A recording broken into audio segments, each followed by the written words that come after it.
Giants, and you went to a new club, and while you were with the Pirates, you ended up having a Tommy John surgery, and eventually you obviously got sent down to the minor leagues as you were rehabbing. Tell us about that experience and what God did to impact your life because of that tough time. Well, when I had the surgery, I was still pretty young, so I didn't really have any doubts that I was going to come back at that point in time. Tommy John was pretty standard, and guys were coming back. The biggest time in my life when I finally let the Lord speak to me and actually listened and heard it was in 2010 when I got released twice and was sitting at home not wondering if I was ever going to play the game again. We were going through some tough time with Nicole's dad at the time, so that's really, I grew up in a church. For those of you that have been here in the past, I've told you that. Hi. Hello, Jesus. So I grew up in a church. My mom was a secretary, so I was at the church. That was my daycare. Running around the church, playing in the pews, stacking up hymnals, ringing the bell when I wasn't supposed to. So those were my days growing up, and then, as I got older and sports became more relevant, the Saturday night games, getting over late, just kind of fell away from getting up and going to church on Sunday and then going to college. But God works his ways and, got me to pro ball and led me back to him.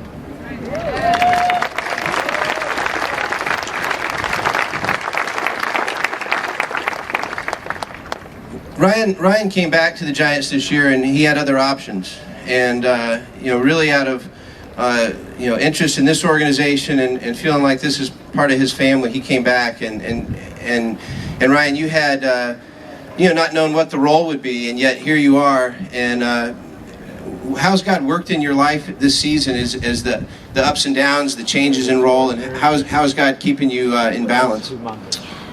Every day. Just pray every day, and just know that at the end of the day, he's going to put you where he wants you to be.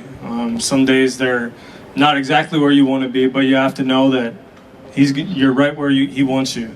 And there's no place I'd rather be. Things weren't looking good there for a while, but we're all a big family in the locker room, and sometimes in baseball circle, things don't always go the way you want, but there was a lot of things this offseason that made me come back here, and one of these days I'll tell the story and explain the whole thing, but when you see it, you'll realize what I'm talking about is God was definitely working to get me back here this offseason.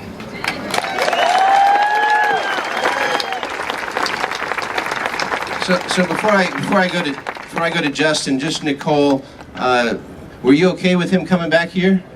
Are you kidding me? Can I say Absolutely. Jeremy does too, but Javier Lopez is always teasing me that I'm showing his hand when I'm sitting here saying that there is truly nowhere else that we would rather be. And I love it here so much. And these guys, these wives, they're our family. And I truly can't see Ryan in another jersey. I really can't. Thank God we're here. I just wanted to share a little bit about some of the people that we have working for us. And first of all, thank you all for coming here. This crowd is great. Definitely the biggest one we've had so far. So thanks for staying. But we have some great people working for us. Obviously, because we're playing on Sundays, we don't get to go to church. So we have an organization called Baseball Chapel.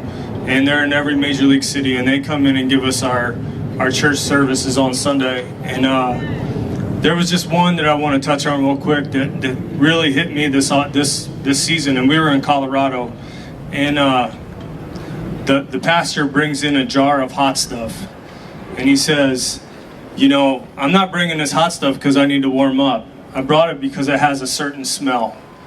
And he says, we all have a smell, and we all leave our smell when we leave somewhere. And what is this smell that you want to have when you leave a place?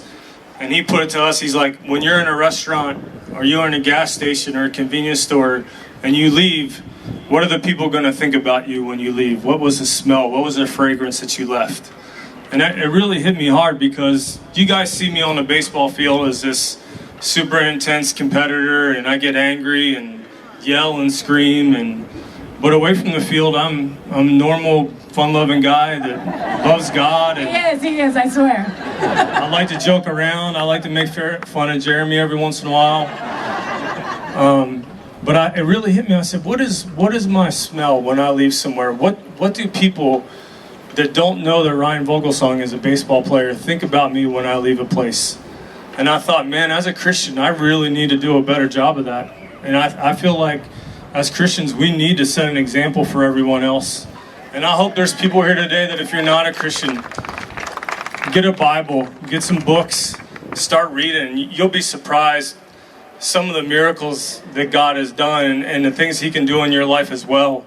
And I just encourage you in our society for us to be leaders and show other people how to live, and just leave a great smell when you leave somewhere. Yeah. And loving others. I think a huge thing is loving others. I'm always trying to be happy and kind and just loving others. No judgment zone. And just loving people, because Jesus hung out with the worst of the worst and he loved them. You know, it's a tough world we're living in. Gotta love others. Thank you guys. Thank you guys. Ladies and gentlemen, Justin Maxwell.